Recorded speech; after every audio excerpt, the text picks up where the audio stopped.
The Galactic Council outlawed humans. It was already too late. The seeds of revolution, Doctor. Kim still remembered the day the stars changed forever.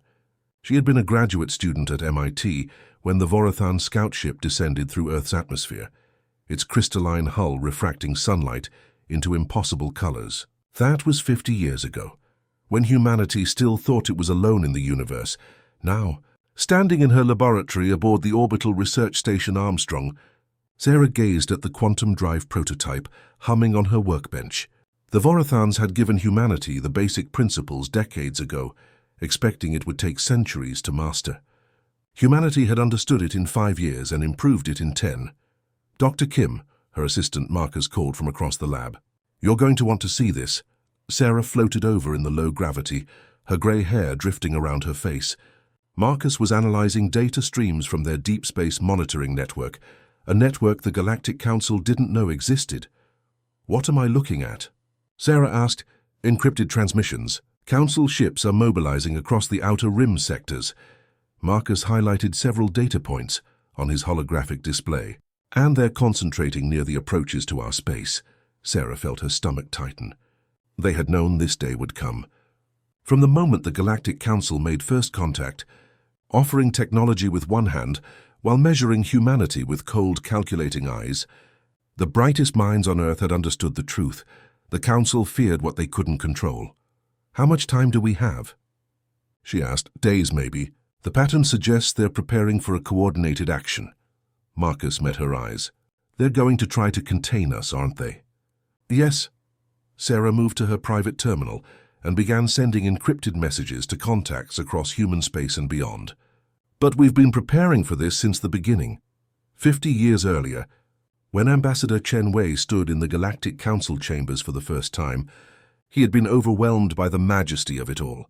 300 alien species, civilizations spanning millennia, technologies that made Earth's achievements look like children's toys. But Chen Wei had also been a student of history. He understood that empires, no matter how vast or ancient, shared certain characteristics. They feared change, they resisted new ideas, and they would do anything to maintain their grip on power. So while the Council offered humanity anti-gravity drives and energy weapons, Chen Wei had made sure Earth's response served a dual purpose. Yes, they accepted the gifts. Yes, they expressed appropriate gratitude and humility. But every human scientist who studied alien technology was also instructed to ask one critical question. Why? Why did the anti-gravity drive use this specific quantum field configuration? Could it be optimized? The Council had used the same design for 1,000 years without questioning it. Human engineers redesigned it in 3. Why did energy weapons rely on focusing crystals that degraded over time? Human materials scientists developed self-repairing crystalline matrices that made the weapons 40% more efficient. Why did faster-than-light communication require massive relay stations? Human physicists discovered quantum entanglement shortcuts that allowed direct ship-to-ship communication across vast distances. The Council noticed, of course. Ambassadors sent concerned reports back to Concordia Prime. But by then, it was already happening in earnest. Human merchants traveled to alien ports, not just to trade, but to learn. Human students enrolled in Council universities, absorbing knowledge while quietly questioning assumptions. Human diplomats built relationships with species who had been marginalized under Council rule. And most importantly, human colony ships slipped quietly into the darkness between stars, settling worlds the Council had deemed unimportant or uninhabitable. Ambassador Thexler of the Krail Empire prided himself on his intelligence network. The Krail had fought wars across 50 star systems before joining the Council, and old habits died hard. So when his operatives reported unusual activity in the Kepler sector, he paid attention. "Show me," he rumbled, his reptilian features reflecting the blue light of the holographic display. His chief intelligence officer, a slender human woman named Jennifer Park, manipulated the projection. Red dots appeared across the star map, each representing a confirmed human presence. 200 colonies. Thexler leaned forward. The Council approved settlements for 30 systems. "These are the confirmed ones," Jennifer said carefully. "We believe there are more. Many more." Thexler studied her expression. Jennifer had worked for him for 15 years, ever since graduating from the Council Intelligence Academy with honors. She was brilliant, loyal, and frighteningly competent. She was also human, which suddenly felt significant in ways it hadn't before. "How many more?" he asked quietly. "Thousands, perhaps." "The humans have been very clever about it. They established small outposts first, research stations, mining operations, refueling depots. Nothing that looks threatening. Then, over years, those outposts grow into colonies. By the time anyone notices, there are millions of humans living there with their own industrial base and defensive capabilities. And their population growth." Jennifer's expression remained neutral, but Thexela could read the slight tension around her eyes. "Exponential. On Earth alone, they've gone from 7 billion to 12 billion. In the colonies, we estimate at least 50 billion more. So they're just getting started." Thexela felt a chill run down his spine. He had fought many wars, conquered many worlds. He recognized a strategic build-up when he saw one. "You knew," he said. "Your people have been planning this since first contact." "Planning what, Ambassador?" Jennifer asked innocently. "Don't play games with me, Jennifer. I'm not your enemy." She met his eyes steadily. "No, you're not. But you need to ask yourself something, Ambassador. When the Council debates the human problem, and they will, which side will you be on?" Before he could answer, she continued, "Will you side with a council that has ruled the galaxy for 10,000 years through fear and rigid hierarchy? Or will you side with the idea that all intelligent beings deserve freedom and self-determination?" "That's a dangerous idea," Thexlar said. "Yes," Jennifer agreed. "That's why it's winning." On Concordia Prime, the emergency session had been called 3 days earlier. Ambassador Zexara of the Vorathan Collective stood before the assembled council, her crystalline form refracting the chamber's light into dancing patterns across the walls. "The human expansion must be stopped," she declared, her voice resonating through the translation fields. "They've violated colony agreements, improved our technology beyond recognition, and spread dangerous ideologies about democracy and equality across council space." Elder Vexarin, ancient even by council standards, rose from his seat. "What do you propose?" "Complete containment. No human leaves Sol system. Any human found beyond Earth space is arrested. Their ships are impounded. Their colonies are isolated and monitored. And if they resist," asked Ambassador Krell, his multiple eyes blinking in sequence. "Then we remind them who rules this galaxy," Zexara said coldly. The vote was swift and unanimous. The humans had become too dangerous, too unpredictable, too different. They asked questions that had comfortable answers, challenged assumptions that had stood for millennia, and refused to accept their place in the galactic order. What the Council didn't know, what they couldn't know, was that in laboratories and military bases, in diplomatic suites and university classrooms across human space and beyond, people were receiving encrypted messages. The countdown had begun. Admiral Sarah Chen, granddaughter of Ambassador Chen Wei, stood on the bridge of the UES Defiance as the final preparations were completed. Around Earth orbit, hidden bases were powering up. Across the galaxy, human sleeper agents were moving into position. In the distant colonies, defensive fleets were forming up. "Admiral," her communications officer reported, "we're receiving the Council's ultimatum." "Let them send it," Sarah said calmly. "It doesn't matter anymore. Because 50 years ago, when humanity first looked up at the alien ships in their skies, the brightest minds on Earth had made a decision. They would accept the Council's gifts with grace and gratitude. They would learn everything the aliens could teach them. They would spread across the stars with patience and planning. And when the inevitable day came when the Council tried to put humanity back in its box, they would discover something terrifying. The box no longer existed. The humans were everywhere. Their allies were numerous. And their ideas had already taken root in soil the Council thought was barren. As the Defiance slipped out from behind Earth's moon to deliver humanity's response to the Council's ultimatum, Sarah allowed herself a small smile.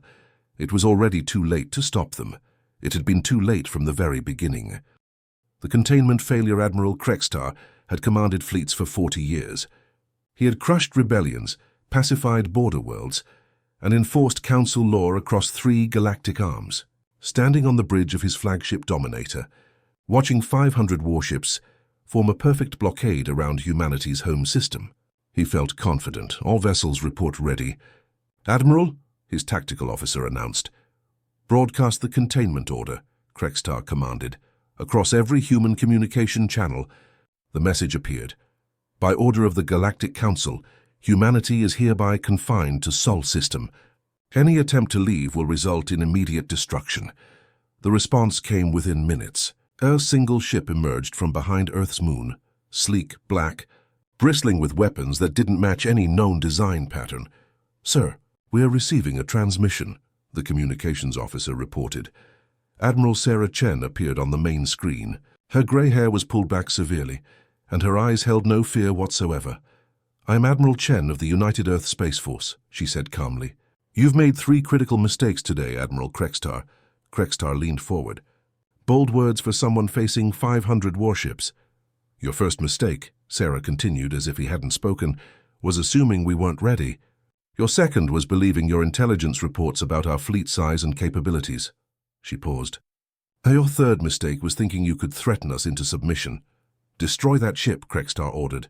His fleet opened fire. Energy beams and missiles converged on the Defiance and found only empty space. The human ship had accelerated impossibly fast, weaving through the barrage with movements that violated every known principle of inertial compensation. "How?" Krextar began. The Defiance returned fire. Lances of coherent energy punched through 3 Krail destroyers in succession. A Vorathan crystal ship shattered into fragments. Fuel biovessels that could withstand stellar radiation buckled and died.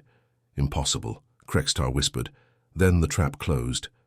Ships appeared everywhere, from behind asteroids, from within the rings of Saturn, from stealth positions that shouldn't have been possible.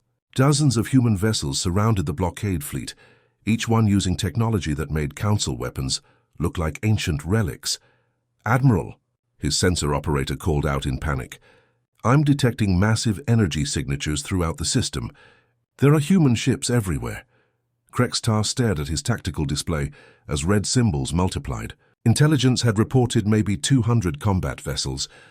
He was looking at thousands. "Sir, the Crusher is reporting critical damage. The Starpiercer has lost containment. The Deathbringer is evacuating." "Fall back," Krextar ordered. "All ships defensive formation Delta." But his perfectly trained fleet was falling apart. Ships that had conquered dozens of worlds were being systematically destroyed by humans who had learned space combat only 50 years ago. The technology gap he'd been told to expect didn't exist. If anything, the humans were ahead. "Admiral, emergency broadcasts from across the galaxy," his communications officer reported, voice shaking. "Council military installations are under attack." "By whom?" "By their own forces, sir." "Krail soldiers, Vorathan technicians, Fulian merchants, they're all in revolt." The truth crashed over Krextar like a physical blow. The humans hadn't just prepared militarily, they had prepared ideologically. For 50 years they had been seeding revolution across Council space. On the main screen, Admiral Chen reappeared. Behind her, Krextar could see beings from multiple species working her bridge, including 2 Krail officers. "We didn't want this," Chen said. "We offered friendship, partnership, shared discovery. You responded with containment and threats." She leaned forward. "So now you face the consequences. We've spent 50 years building networks of alliance across your empire.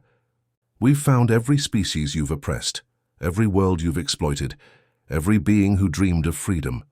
New reports flooded Krextar's command console. A Vorathan research station had been sabotaged by its own crystal workers. A Fuelian trading post was in open rebellion. His own troops on 3 different worlds were refusing orders. "You called us a disease," Chen continued. "You were right, but not the kind you thought. We're the disease of questioning authority.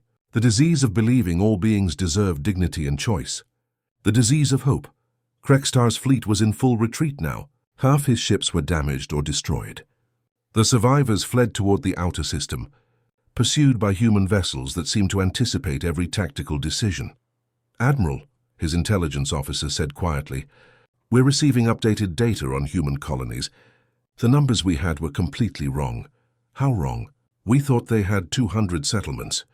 The actual number is over 2,000. They've been hiding their true expansion for decades. Everything we saw was just the surface." Krextar pulled up the galactic map. Red dots representing human presence spread across the display like a plague. Each dot was a colony, a base, a foothold that would be nearly impossible to dislodge. "They've been planning this since first contact," he said numbly. "Yes, sir. And there's more. We've identified human sleeper agents throughout Council space. They've been in position for decades, gathering intelligence, building resistance networks, preparing for exactly this moment." On the screen, Admiral Chen was broadcasting to all Council forces. "This war doesn't have to continue. We offer amnesty to any who lay down their weapons. We offer partnership to any who choose cooperation over domination." She stood, her image filling the view screen. "To the Council leadership, you've awakened something you can't control. For 10,000 years, you've ruled through fear and division. You've told entire civilizations they weren't worthy of freedom. That age ends today." The transmission cut out, leaving Krextar staring at casualty reports. 17 Council military units had already offered surrender. They wanted to join the human alliance. In one day, everything had changed. The humans hadn't just broken containment. They had shattered the entire system that had kept the galaxy under Council control for millennia. Deep beneath Concordia Prime, in archives that hadn't been opened in 10,000 years, Elder Vexarin descended into darkness. Behind him followed the other Council elders, being so ancient they remembered when their species first reached the stars. "Are we certain this is necessary?" Elder Thuvan asked, her energy form flickering with anxiety. "The humans have destroyed 12 military bases," Vexarin replied. "Their revolution spreads to new systems every hour. Conventional forces have failed. They reached the final door, metal so old no one remembered its origin, covered in warnings written in dead languages." Vexarin placed his hand on the scanner. Ancient mechanisms ground to life. The door opened, revealing a chamber that pulsed with sickly light. In the center stood a containment field. Inside, shapes moved like living shadows, formless and hungry. These were the Void Seekers, the Council's ultimate weapon, created during the last Great Galactic War, and sealed away when even their creators realized the horror they had unleashed. "They've slept for 10,000 years," Elder Kyle whispered. "Can we control them?" "We created them," Vexarin said. "They will obey." But even as he spoke, the shapes pressed against their prison. The containment field cracked, 6,000 light-years away. In a neutral research station called Sanctuary, Dr. Marcus Webb was analyzing quantum field readings when his partner gasped. Luminara, an ethereal being of pure energy, flickered erratically. "Something is wrong. I sense a disturbance in the quantum substrate." "What kind of disturbance?" "Ancient, powerful, evil." Her light dimmed. "The elders are awakening something that should remain buried." Alarms began sounding throughout the station. Emergency broadcasts filled every screen. Unknown energy signatures detected at the galactic rim. "All personnel to emergency stations." Marcus and Luminara rushed to the observation deck. Through the massive windows, they could see ships fleeing Sanctuary in every direction. Director Kazeth, the Krail administrator, found them there. His usual calm was gone. "Dr. Webb, you must leave immediately. Council forces are coming with orders to arrest all humans." "Sanctuary is neutral territory," Marcus protested. "Not anymore. The Council has declared martial law." Kazeth's expression was grim. "They're gathering humans as hostages." Or worse. As they hurried through corridors toward Kazeth's ship, Marcus's mind raced. He had spent years studying galactic history and ancient civilizations. Something about the energy readings reminded him of old legends. "Luminara, the quantum disturbance you sensed. Does it match any historical records?" Her energy pattern shifted as she accessed millennia of memories. "Yes," she said, her voice carrying ancient terror. "It matches the signature of the Void Seekers." Marcus stumbled. "The Void Seekers are real?" "Very real. And if the Council has awakened them, every living being in the galaxy is in danger." Kazeth's ship lifted off as Council vessels approached Sanctuary. As they jumped to FTL, reports flooded in from across the galaxy. Entire star systems were going silent. Colonies were simply vanishing, leaving nothing but empty space. "They're feeding," Luminara said quietly, "growing stronger with each system they consume." On the ship's communication system, they received Admiral Chen's emergency broadcast. "This is no longer a war for freedom. This is a war for survival. All human forces converge on the outer defense perimeter. Marcus worked frantically on his portable computer, accessing every piece of data about the Void Seekers. They had been contained once before. There had to be a way to do it again, but time was running out. With each passing hour, more systems went dark. The ancient weapons grew stronger, and the galaxy grew smaller. The Council had wanted to stop the human revolution. Instead, they had doomed everything. But they had forgotten something important about humans. When faced with impossible odds, humans didn't give up. They got creative. Unity from ashes. The refugee fleet appeared at Kepler 442b like a swarm of wounded birds seeking shelter. Captain Elena Vasquez stood on the bridge of the UES Prometheus, watching the impossible sight unfold. Vorathan crystal ships flew alongside Fuelian bio-vessels. Krail warships shared defensive positions with former enemies. 47 different species, all fleeing the same nightmare. Captain, her communications officer reported, Ambassador Zexara is requesting permission to come aboard. Granted. In the conference room, Elena found Zexara waiting with Dr. Marcus Webb and the ethereal named Luminara. The ambassador's crystalline body flickered with stress patterns Elena had never seen before. Captain Vasquez, I come not as a council representative. The council is dissolved, but as someone seeking survival for all species. Marcus activated a holographic display showing the galaxy. Dark zones marked where the Void Seekers had fed. 12 star systems simply erased from existence. The Void Seekers are quantum parasites, Marcus explained. They feed on the fundamental forces holding matter together. My people remember the last time they were awakened. They consumed the Helix Nebula civilizations, over 200 billion beings. How were they stopped? Helena asked. They weren't stopped, Zexara said quietly. They were contained at enormous cost. The Ancient Alliance sacrificed an entire star cluster to power the containment field. Luminara's light patterns dimmed, and now they're stronger. Simple containment may not be enough. How much time do we have? At their current consumption rate, they'll reach the galactic core in 2 weeks, Marcus said. After that, the gravitational collapse will destroy everything within 1,000 light years. 2 weeks to save the galaxy. Elena had been in the military for 20 years, but nothing had prepared her for this. What do you need from us?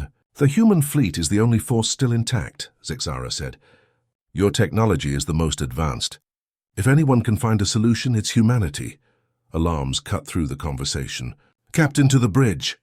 They rushed to find space itself, tearing apart at the system's edge. Reality folded and twisted as something massive forced its way through. Void Seeker, the sensor officer whispered, heading directly for us. The ancient weapon was larger than Earth's moon, and it seemed to swallow light itself. Space around it warped and buckled. All ships, battle stations, Elena ordered. Prepare for engagement. The human fleet moved into attack formation. 50 ships from massive battle cruisers to small fighters. Behind them, the refugee fleet struggled to organize. Fire, energy beams, and missiles struck the Void Seeker from every direction. The ancient weapon barely noticed. It absorbed the energy, growing stronger. Our attacks are feeding it, the tactical officer reported. Marcus was working frantically at a science station. According to ancient records, they're vulnerable to specific quantum resonance frequencies. But finding the right frequency.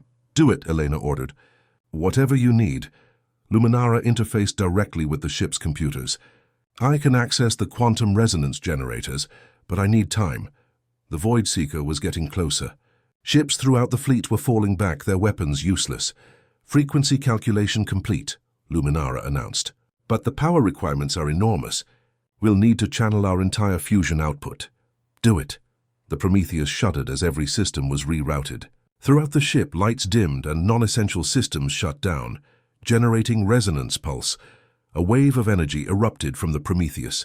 Not visible light, but something deeper. A vibration in space itself. The Void Seeker stopped. For the first time, it seemed to notice the fleet. Its form rippled as the resonance pulse struck. It's working, Zexara breathed, but the effect lasted only seconds. The creature adapted, changing its quantum structure to resist. It resumed its advance, now moving faster. Adaptation complete, Marcus reported. Fates learned to counter our frequency. Elena watched the ancient weapon approach. In minutes, it would reach them. Then something unexpected happened. The refugee fleets moved forward, placing themselves between the Void Seeker and the human ships.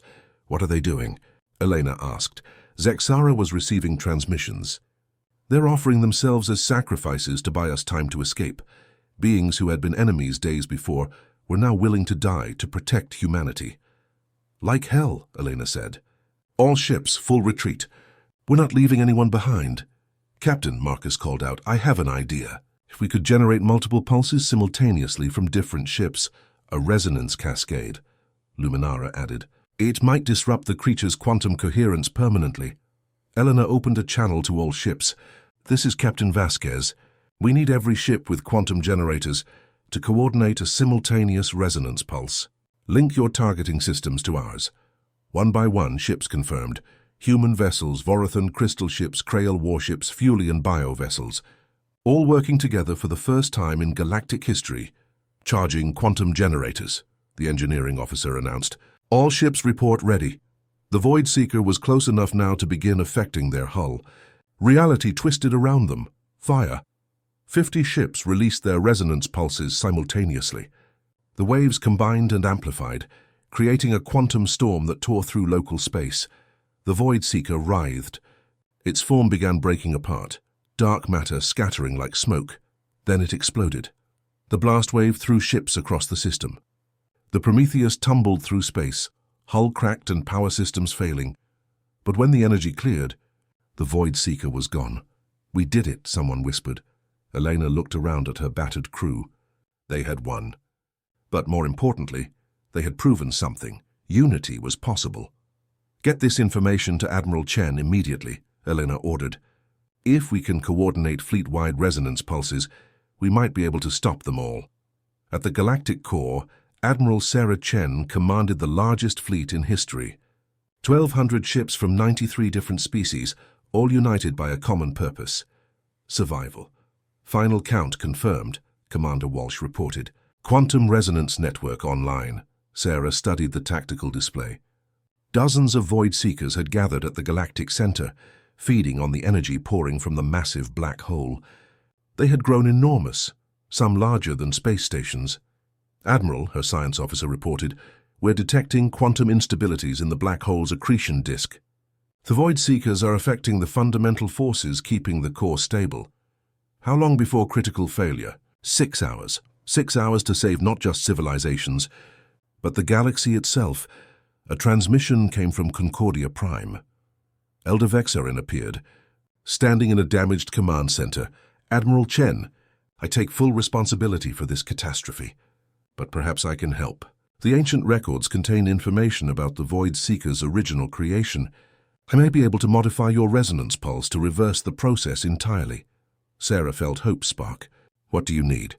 "Access to your quantum resonance network. If I can modify the frequency based on the creation codes, we might do more than destroy the Void Seekers. We might restore everything they've consumed. It was a tremendous risk, but if it worked, they could bring back the lost civilizations." "Send us the codes," Sarah decided. The fleet moved into position around the galactic core. Ships linked their quantum generators, creating a web of energy spanning thousands of cubic light years. "All ships report ready," Walsh announced. Sarah looked at the Void Seekers feeding at the galaxy's heart. They had noticed the fleet and were beginning to move. "Begin the pulse." Throughout the fleet, quantum generators powered up. Space between ships began to shimmer. "Pulse initiation in 10 seconds. The galaxy exploded with light. The quantum resonance pulse erupted from 1,200 ships simultaneously, carrying a frequency that struck at the foundation of the Void Seeker's existence. The ancient weapons writhed and twisted. Their forms broke apart, matter and energy scattering back into normal space. But this time something different happened. As the Void Seekers dissolved, they released everything they had consumed. Stars blazed back into existence. Planets reformed from scattered atoms. The energy patterns of entire civilizations reconstituted themselves. "The consumed systems are returning," the sensor officer whispered. Sarah watched the Helix Nebula, dark for 10,000 years, burst back into brilliant life. Across the galaxy, dead systems blazed with renewed light. "We're receiving transmissions," the communications officer reported. "The civilizations that were lost, they're all coming back." Sarah felt tears on her cheeks. They hadn't just saved the galaxy, They had restored it. 1 year later, representatives from hundreds of species gathered on New Concordia for the first session of the Galactic Democratic Assembly. Ambassador Zexara stood to address the gathering. 1 year ago, the Council declared humanity a threat to galactic order. We were right, but not in the way we thought. She gestured to the mixed crowd. Humans sitting with Krail warriors, Vorothans sharing space with Fulians, Ethereals providing translation. Humanity was a threat to the old order. An order built on fear and division. Humanity offered something different, the idea that all intelligent life deserves freedom, dignity, and voice. The assembly erupted in approval, cheers, songs, harmonic vibrations from species across the galaxy. Admiral Sarah Chen stood. The Council feared humanity would conquer the galaxy. In a way, they were right, but we didn't conquer through force. We conquered through friendship, through the simple belief that a galaxy where everyone is free is better than a galaxy where only a few are powerful. As the session concluded, beings from across the galaxy mingled freely for the first time in history. Elder Vexarin approached Sarah. You were right, Admiral. It was too late to stop humanity. Not because you were strong or numerous, but because your ideas were too powerful. Sarah nodded. Ideas have a way of spreading once people taste freedom. She looked out at the assembled delegates, representing hundreds of species, thousands of worlds, trillions of beings, all united not by force, but by choice. The Galactic Council had tried to contain humanity. Instead, they had unleashed something far more dangerous than any weapon. Hope. The price of freedom 5 years after the Restoration, Dr. Sarah Kim floated in the observation dome of Research Station Harmony, watching 3 suns set simultaneously over the trinary worlds. The station orbited at the precise gravitational balance point between all 3 stars, a location that would have been impossible to maintain before humanity improved Vorothan physics. Beautiful, isn't it? Said a voice behind her. Sarah turned to find Ambassador Zexara, her crystalline form refracting the triple sunset into impossible colors across the dome's interior. It never gets old, Sarah agreed. 5 years ago, this system was consumed by a void seeker. Now it's one of the Assembly's primary research hubs. Zexara moved to stand beside her, and for a moment they simply watched the light show in comfortable silence. Then the Vorothan spoke, her voice carrying harmonics Sarah had learned meant careful consideration. I've been reviewing the restoration data, Zexara said. Something troubles me. What is it? The civilizations we brought back. They're not exactly the same. The quantum patterns match perfectly, the memories are intact. But there are subtle differences, small divergences in decision-making, emotional responses, creative output. Sarah felt a chill despite the dome's controlled temperature. How significant are the differences? Difficult to quantify. It's like, imagine a symphony performed by the same orchestra, with the same conductor, from the same sheet music. But this time, some notes are slightly different. The melody is recognizable, but something has changed. Have you told the Assembly? So I'm telling you first, because humans seem to have a particular talent for dealing with uncomfortable truths. Zexara's light patterns shifted to what Sarah recognized as concern. The question is, are these the same people we lost, or are they something new wearing familiar faces? Before Sarah could respond, urgent alerts began flashing across the observation dome's displays. The frontier worlds, simultaneously, on 17 different colony worlds at the galaxy's edge. The same phenomenon occurred within minutes of each other. Human settlers working in terraforming stations, agricultural facilities, and mining operations suddenly stopped what they were doing. On Nova Terra, construction engineer James Martinez set down his plasma welder and walked to the viewport. His colleague Maria Santos found him there an hour later, staring at the stars. James, we have quota to meet. Do you ever wonder what we gave up? James asked, not turning around. Earth, we left Earth, our whole species scattered across the galaxy like seeds in the wind. That's what expansion means, Maria said carefully. We talked about this. You volunteered for this colony. I know what I did. James finally turned to face her, and Maria stepped back. His eyes held a strange intensity. But did we expand too fast? Did we spread too thin? There are 12 billion humans on Earth and 80 billion in the colonies. We're outnumbered by our own diaspora. What happens when the colonies have nothing in common with the homeworld anymore? Similar conversations were happening across the frontier. Humans questioning choices they'd made years ago, experiencing sudden intense homesickness, feeling disconnected from the grand project of galactic civilization. The Assembly's psychological monitoring systems flagged it immediately. 17 colonies, simultaneous onset, identical symptom patterns. This wasn't natural. This was an attack. New Concordia. Galactic Democratic Assembly Admiral Sarah Chen stood before the emergency session, her expression grim. Around her, representatives from hundreds of species listened with growing alarm. "We're calling it the nostalgia plague," she explained, pulling up holographic displays showing affected colonies. "It manifests as intense homesickness, questioning of life choices, and progressive withdrawal from social interaction. Affected individuals aren't violent or sick in traditional terms. They just stop caring about the future." "How many affected?" asked Representative Krell, his multiple eyes blinking in concern. 17 colonies, approximately 2 million humans. The number is growing. Elder Vexarin, now serving as the Assembly's historical advisor, leaned forward. "This is not random. Someone is deliberately targeting human expansion." "Who would do this?" demanded a Fulian representative. "We defeated the old council. The Void Seekers are destroyed." "Who has both the capability and motive?" Marcus Webb, now heading the Assembly's Scientific Intelligence Division, stood. "We've analyzed the quantum signatures of the affliction. It's not biological or chemical. It's mimetic. It spreads through ideas, through cultural transmission." "You're saying it's an attack on human culture itself?" Sarah asked. "Worse, it's an attack on the idea of human expansion. Someone is weaponizing the psychological cost of being a frontier species." A cold silence fell over the chamber. Then Luminara spoke, her ethereal form pulsing with agitation. "During my analysis of the restoration process, I discovered something. When civilizations were returned from the Void Seekers, their quantum patterns showed evidence of editing." "Editing?" Sarah felt her stomach drop. "What kind of editing?" "Subtle changes. Most were benign, small variations in memory consolidation, minor personality shifts. But in approximately 0.03% of restored individuals, the changes were more significant." Luminara's light dimmed. "I believe someone used the restoration process to insert sleeper agents throughout the restored civilizations." The chamber erupted in shocked voices. "How many?" Hilda Vexarin demanded.